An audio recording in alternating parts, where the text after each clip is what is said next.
purpose of this program is to present you with the extraordinary diversity of our miraculous blue planet so that you can discover these things for yourself. Zambia, the Latvian region of Kurzem, and the Georgian provinces of Kakheti and Svaneti seem to have very little in common. They lie in Africa, Europe, and on the borderline between Europe and Asia, respectively. Kakheti and Svaneti are both part of Georgia, but very unlike one another. So where is the connection? How are these regions similar?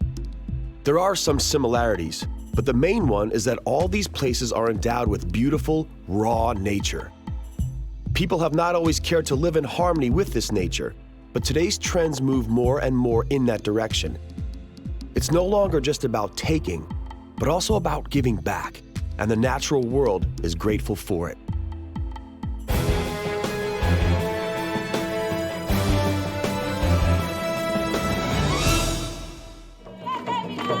Zambia's history is long and colorful. Human predecessors lived here as far back as several million years. The year 1851 was an important milestone. It's the year when the Scottish explorer, missionary, and doctor David Livingstone arrived. He was the one who discovered the world-renowned Victoria Falls. Zambia has long been a part of northern Rhodesia. The independent Republic of Zambia only declared itself in 1964. It is a poor, typically developing country where AIDS is a huge problem. The average life expectancy is only 45 years, and there are 95 stillborns for each 1,000 live births. The official language is English, but many local regional languages are also used. The capital is Lusaka, with a population of 1 million.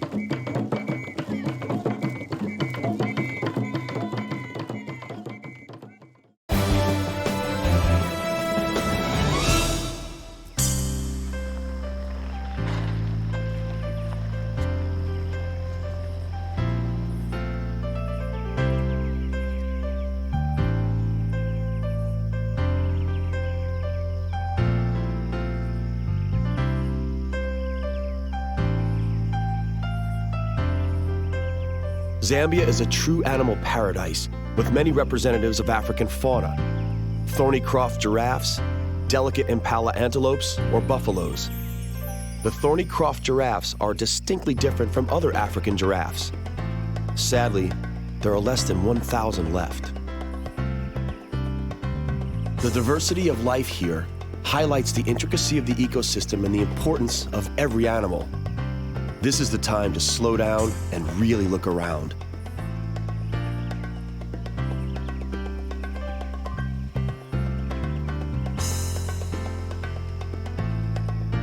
The lion is king of the animals here, just like everywhere else in Africa. Even so, the lion is wary of the hippo. There are unique cases when lions have mauled a hippo, but the hippo is usually outnumbered. The lion wouldn't dare attack a healthy, mature individual.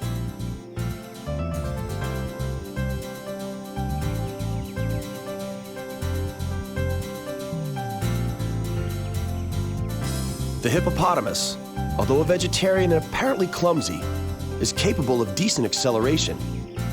Hippos are territorial and can be driven to furious rage when their habitat is compromised. The locals claim that whoever crosses a hippo's path seldom gets away alive.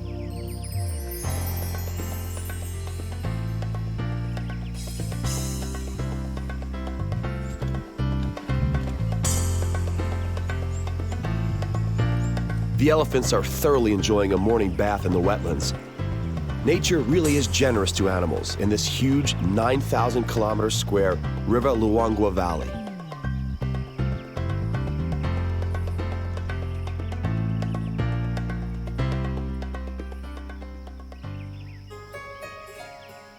Zambia's natural wealth is striking, and the animals find food everywhere. The majestic baobab tree is a source of a tasty snack.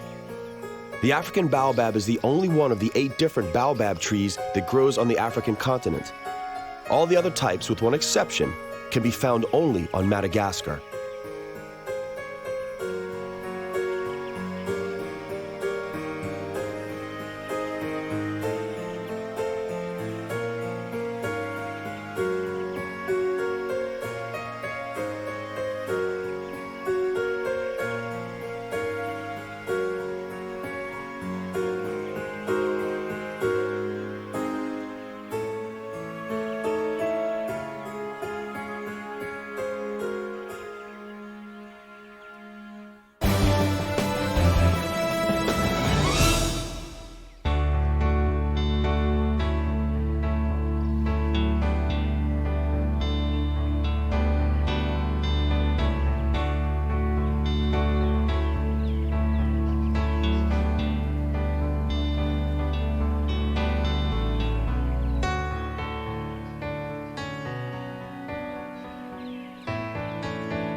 Somewhere around its middle, the Zambezi River spills sideways.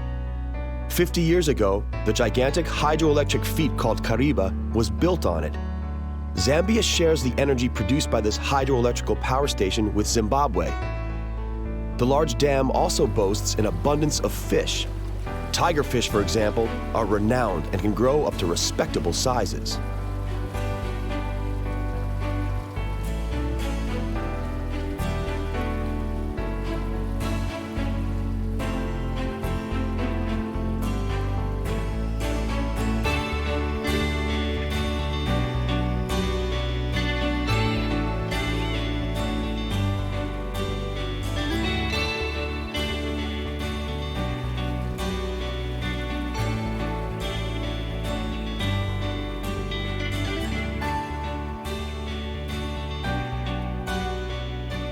The Tanganyika sardine, or kapenta, was moved here from Lake Tanganyika.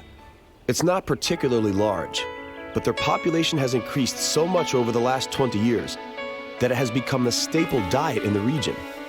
It's most commonly processed by drying in the sun on dark cloths.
Sadly, Zambezi does not only give, it can also mercilessly take.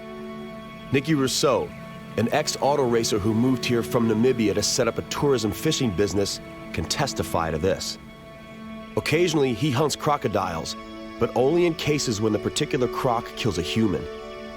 Come dusk, he sets out for the hunt, catches the crocodile, guts it, and removes the human remains so that the bereaved have something to bury.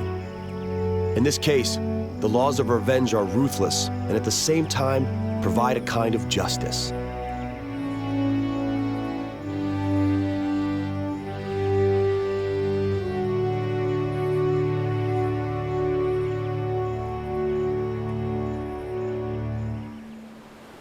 On November 16, 1855, during his voyage on the river Zambezi, David Livingstone heard a faraway rumble and saw a high wall of water spray. The deafening noise made him dock at one of the little islands. He was stunned and speechless as he saw the river disappear below a nearby edge. I have seen a deep abyss, whose opposite bank was rising nearby. The almost 1,000-meter wide mass of water suddenly fell into a depth of at least 100 meters, where all that water had to fit into only a 15 to 20-meter wide gorge, said Livingstone. He remarked that angels must admire such beauty as they fly overhead. He named this breathtaking discovery after the British ruler at the time, Queen Victoria. These waterfalls form a natural border with neighboring Zimbabwe. Such an elemental spectacle is definitely worth visiting over and over again. The water churns in this white stone crevice. As the water falls 120 meters, it first breaks on the stone walls, then hits the bottom so that the water is forced back up again and sprays in all directions. As Forrest Gump would say, rain that flew in sideways, and sometimes rain even seemed to come straight up from underneath.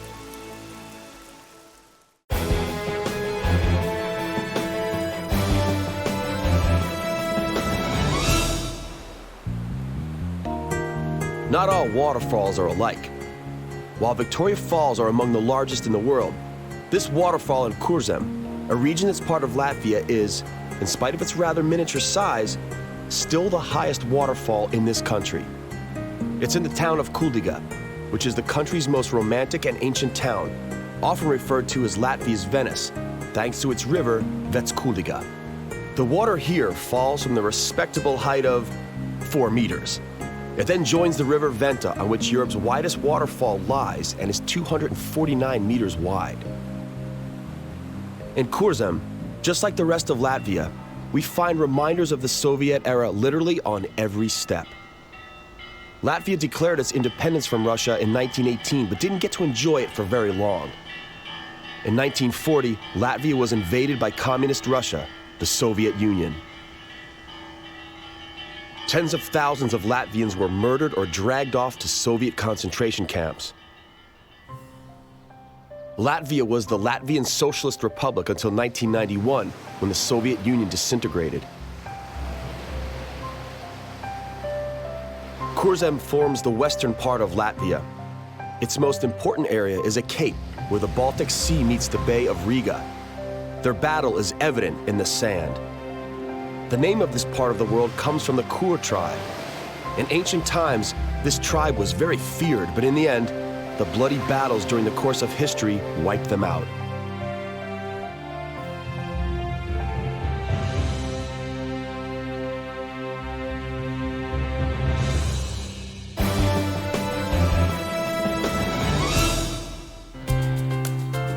In the southern cape of Kurzem, people today strive to undo the sins of their ancestors. Wiping out the yak in the beginning of the 17th century is considered to be one of those sins. Strangely, we're now in the 21st century and the yak is grazing peacefully before our very eyes. How is this possible? The zoologists bred a replica of the former yak and released them, together with the European bison, into the wild near Lake Pape. The return of wild horses is a greater sensation still. They are the reason thousands of tourists flock this way every year. The meadows would have been swallowed by the forest, and the ecological balance would have been upset had it not been for these large herbivores. As the saying goes, 2 birds were killed with 1 stone. The animals are fed, and the meadows are saved.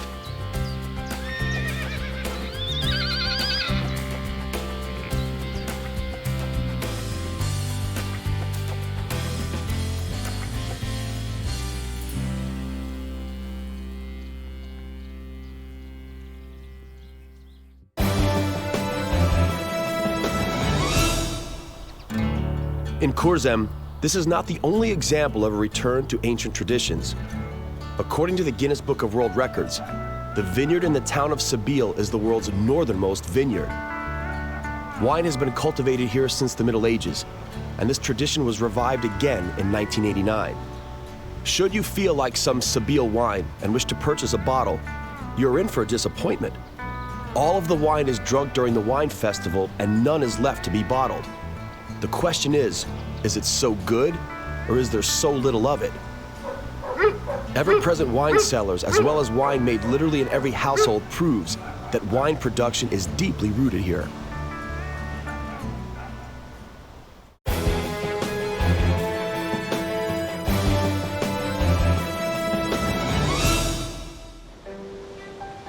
From the Baltic states, we move to the South Caucasus, in this case, Georgia. To be even more specific, we are now visiting the country's largest winemaking region, known as Kakheti. While the winemaking traditions in Kurzem reach back to the Middle Ages, wine has been grown in Kakheti for 8,000 years. It was not that long ago when the locals realized that a fermented grape drink not only tastes great, but also improves the mood considerably. Just about every family grows wine here. Everyone, including relatives from the cities, gladly partake in the harvest. They are all aware that the experience of wine tasting will be well worth it.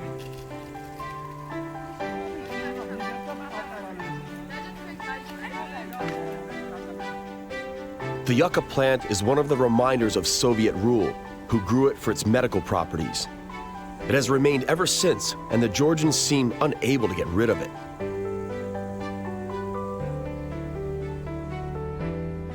While the beautiful and fertile vineyards stretch to the Alazani Valley to the 4,000-meter-high Caucasus in the north, the steppe in the south gradually turns semi-arid.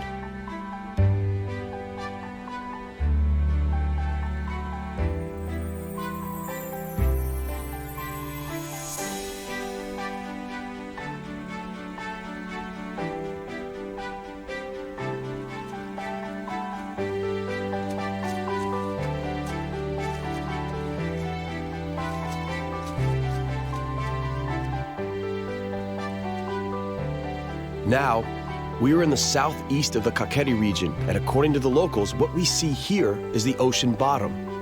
They claim that once this was underwater.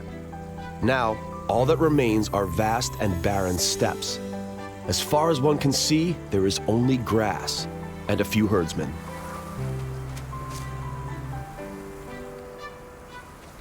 The earth is dry because summer temperatures reach up to 60 degrees Celsius in the sun and about 40 degrees in the shade. The problem is that there really is no shade.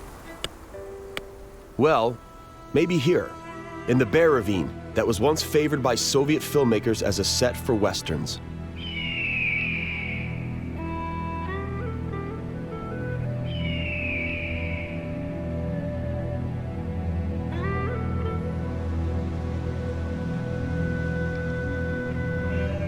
The sheep enjoy the mountains in the summertime, but winters are cruel and they would never survive them. They set out from the north across the whole Kakheti all the way to the southeastern valleys. There is only one road. It is dangerous and has been fatal to many careless drivers.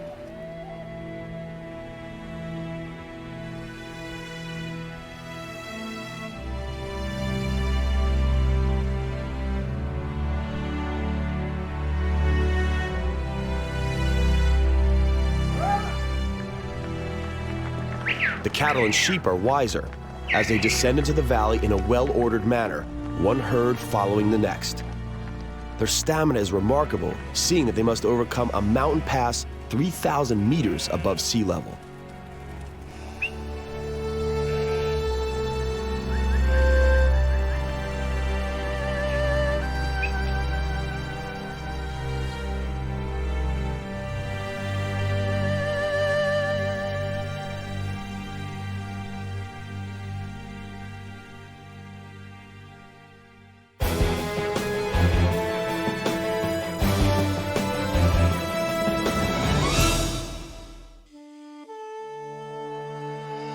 This is Svaneti, a distinctive region in the southwest of Georgia. The Oshguli village is a symbol of the stubborn and unyielding character of the local people. Today, it is a part of the UNESCO World Heritage Site list.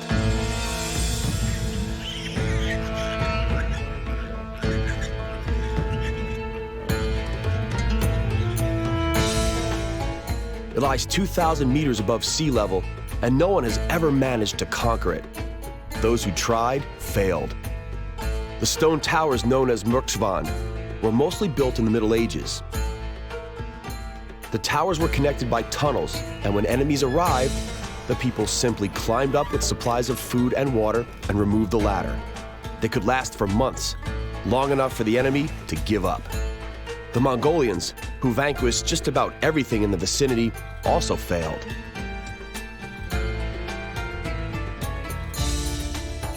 Needless to say, the villagers welcomed the end to a siege and the return to their relatively comfortable homes. There are many jokes nowadays about the stubborn and unyielding character of the local people. One goes, the people will not back away from anything, and so they don't even bother to have a reverse gear in their cars.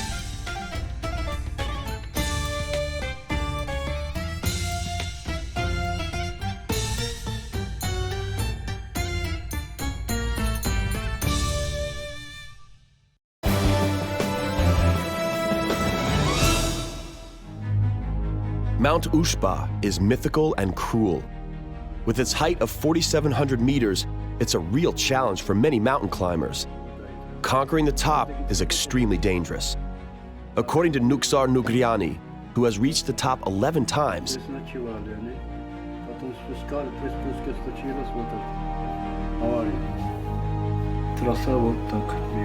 There are 3 different routes to the top from the side of Svaneti.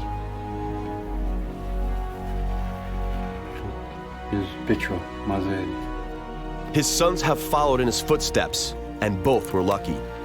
Many others have lost their lives here. Georgians, Americans, Dutch, South Africans, Latvians, and many more. Nuksar helped bring down a total of 25 lifeless bodies. He himself has lost a leg while doing it. It had to be amputated due to severe frostbite. According to ancient legends, Mount Ushba is the home to gods and to the devil himself. In the past, locals were afraid to climb and anger them. The god's wrath was particularly merciless and cruel. One legend has it that Mount Ushba is actually a petrified boy who was punished for having sinned with a girl named Tetnuldi. She too was petrified and stands across the valley.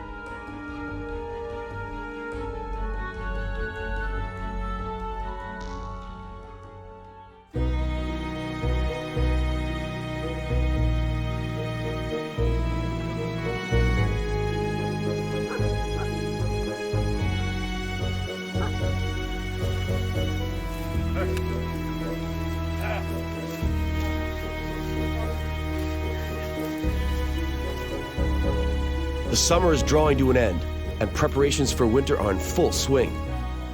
Supplies of food and wood are refilled, and hay is brought in from the surrounding steep hillsides.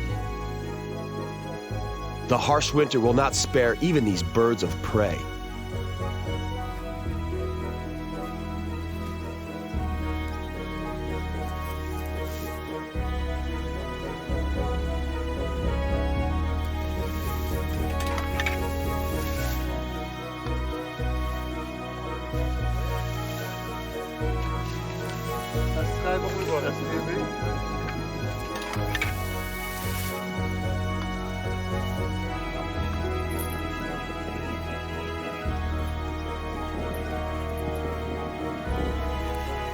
The locals are used to severe winters, but even they were taken by surprise years ago when the village became buried under 10 meters of snow and people were killed beneath avalanches.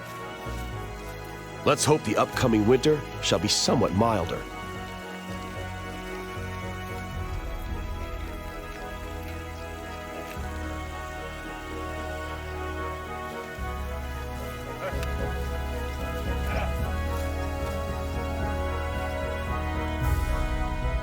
Good luck, you proud and unyielding folk living by the laws of nature.